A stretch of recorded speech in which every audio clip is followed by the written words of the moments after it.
Você já pintou algo e sentiu que as cores estavam brigando entre si? Hoje eu vou te mostrar um dos segredos mais importantes da pintura.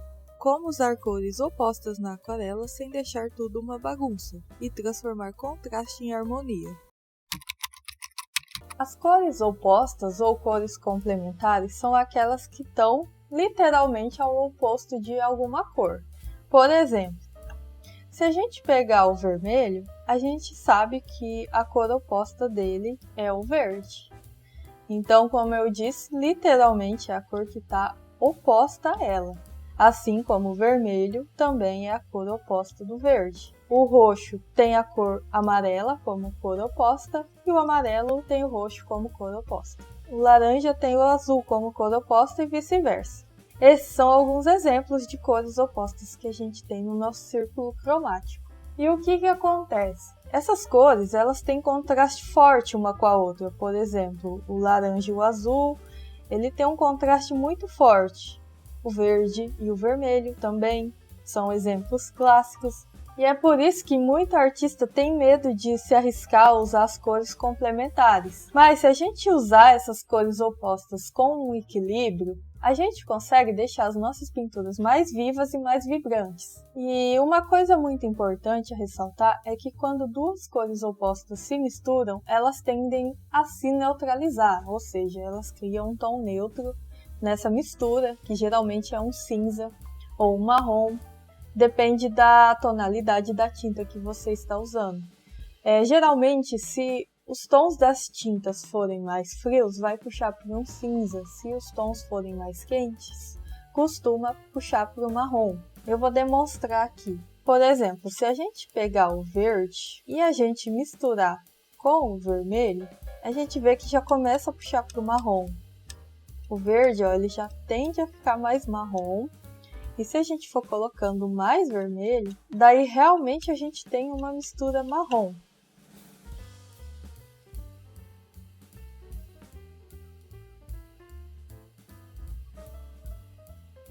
Isso é o que a gente chama de neutralização das cores. Aqui eu usei o verde viridiano com o vermelho permanente, bem parecido com o vermelho de cádmio.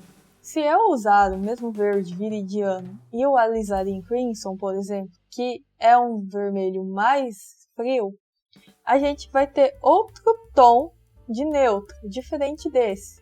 Vamos fazer aqui para a gente ver. Eu vou fazer aqui para vocês verem. Ó, peguei o mesmo verde e agora eu vou pegar o alizarin.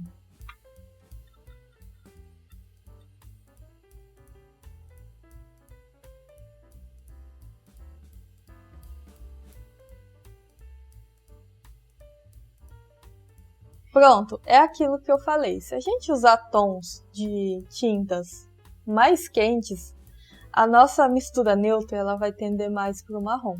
Se a gente usar tons de tintas mais frias, a nossa mistura de neutro ela vai tender mais para o cinza. Aqui eu usei alizarin, que é um vermelho mais frio, e aqui eu usei o vermelho de cádmio, que ele é mais quente.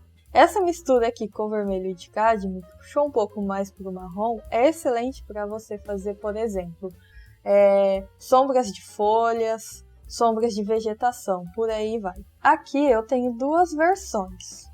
Essa primeira versão aqui, eu pintei não seguindo muito a harmonia de cores, para mostrar que tem alguma coisa aqui que não tá legal, que tá brigando. Tem algo que está incomodando quando a gente olha para essa pintura. E o que é? Por mais que o vermelho é complementar ao verde, aqui ele está muito vibrante, ele está puro. E isso causa um desconforto quando a gente olha para essa pintura. E além disso, tem esse roxo que ele não é complementar ao verde, não é complementar ao vermelho. Então também tá uma coisa meio esquisita. Já aqui nessas duas pinturas, a gente já vê que tem uma harmonia maior. Por quê? Eu não peguei o vermelho puro e coloquei aqui, assim como eu fiz com esse. Além disso, o verde que eu utilizei aqui é o verde viridiano, que ele é frio. E o que eu fiz? Em vez de eu pegar um vermelho tão quente, eu peguei um vermelho mais frio, que no caso é o meu próprio alizarin crimson. E não apliquei ele puro também. Eu fui colocando leves pitadas de verde para ir neutralizando ele, não deixar ele tão vibrante também, como aconteceu aqui nesse caso, e a gente poder suavizar ele um pouco. E quando eu quis escurecer ele um pouco mais para fazer os tons de sombras, eu também adicionei um pouco mais de verde. Da mesma forma que eu mostrei aqui para fazer os tons neutros, eu utilizei aquela mistura para fazer esse suporte da casinha. Eu fiz a mistura do verde viridiano e o alizarin crimson até chegar nesse cinza neutro e apliquei aqui. A gente vê que a pintura já fica bem mais harmoniosa, bem mais confortável ao olhar do que essa daqui. Então agora a gente vai pintar essa casinha novamente e eu vou tentar explicar como que a gente faz essa harmonia entre as cores complementares para que quando a gente olhe a pintura finalizada, a gente não tenha nenhum incômodo visual. Então, pessoal, eu vou começar molhando o fundo para umedecer o papel aqui, que eu estou usando aquele Monval e ele é 100% celulose, então eu gosto de umedecer antes para a tinta deslizar melhor, né? Então a gente vai começar fazendo o fundo. Eu vou pegar um pouco de verde aqui, o verde viridiano.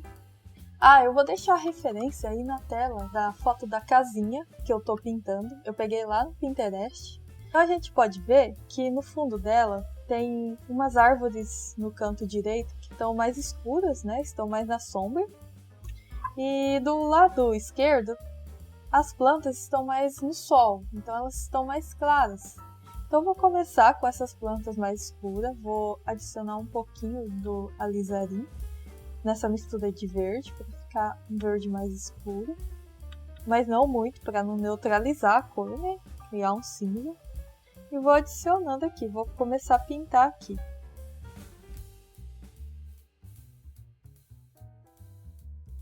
E no lado da sombra, eu vou deixar essa tinta mais diluída. Coloquei só um tiquinho do alizarin para não deixar ela pura, mas eu vou deixar ela bem diluída porque eu quero ela mais clara, né? Então vou passar aqui também. Pronto, agora a gente espera secar. Pessoal, secou aqui o fundo. Agora a gente vai fazer a parte vermelha da casinha, né? Primeiro a gente vai fazer uma camada de vermelho mais claro. No caso o nosso alizarin crimson, né? Vou colocar ele aqui.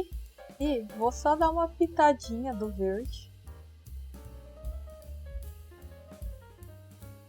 E como a gente quer ele mais claro, eu vou diluir ele um pouco mais.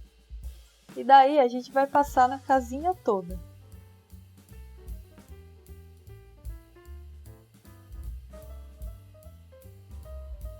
Pronto, agora a gente espera secar novamente. Agora, pessoal, o que a gente precisa fazer? A gente precisa escurecer um pouco mais esse vermelho e a gente fazer as partes de sombras. Então, eu vou pegar mais vermelho aqui, porque esse daqui estava diluído. Vou colocar nessa mistura. E vou pegar um pouco mais do verde para a gente escurecer ele. Olha como escureceu bem, né? Ficou quase um roxo, até porque esse vermelho ele é bem frio. Ok, já tá bem mais forte do que esse vermelho que a gente passou aqui. Então agora a gente vai fazer as partes de sombra com essa mistura.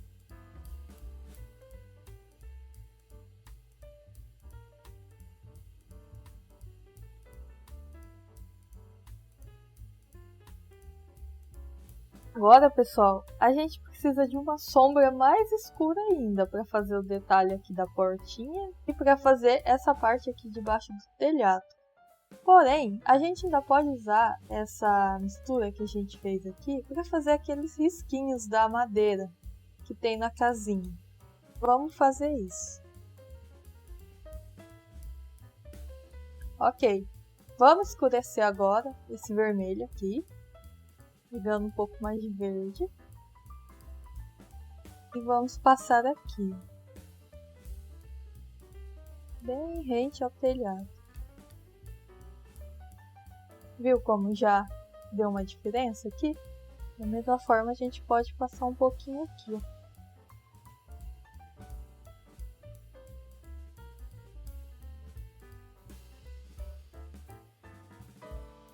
Pessoal, então a gente vai escurecer um pouco mais essa tinta aqui, pra gente fazer a portinha aqui da casinha e mais alguns risquinhos aqui em volta. Então eu vou colocar mais verde e vai ficar quase um cinza.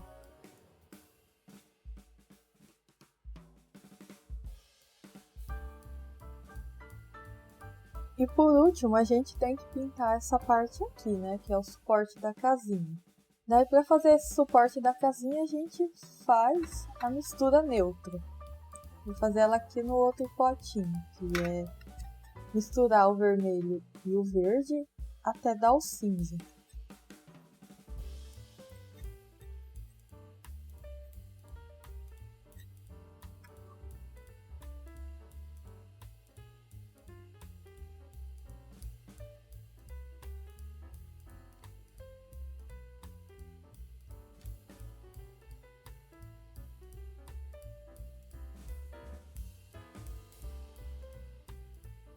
Daí a gente espera secar para fazer as partes mais escuras de sombra. Daí para a parte de sombra a gente faz o cinza novamente, porém a gente tenta fazer ele bem denso. Aqui ele está bem líquido, então ele não vai acabar fazendo a sombra do jeito que eu quero ali na pintura.